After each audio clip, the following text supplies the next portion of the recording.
Aí, ó, os internos dela.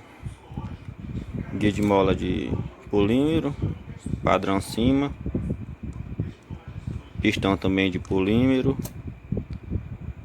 Engrenagem tudo bacaninha, novinha. Só tá uma meladeira doida que essas fabricantes sempre deixam essa meladeira, né? Tudo bacaninha. Hein?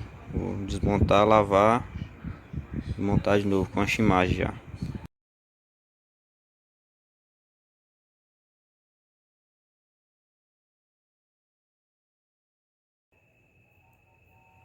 Aí, ó, tudo lavadinho, ó, bonitinho, brilhosinho, ó, espelhando as carcaças da gearbox aí.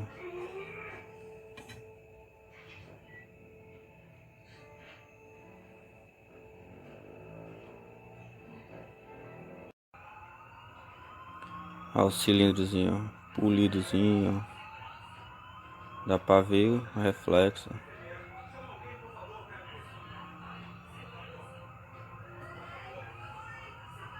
Aí, ó.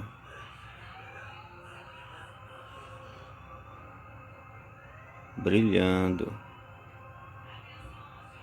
É o que eu te falei que tem que tirar, que é os guizos, ó.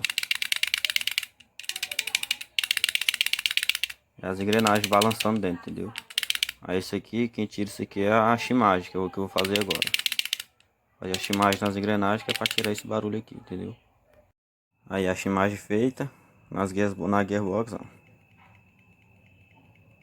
O barulho que tinha, ó. Acabou. Viu? Zerada.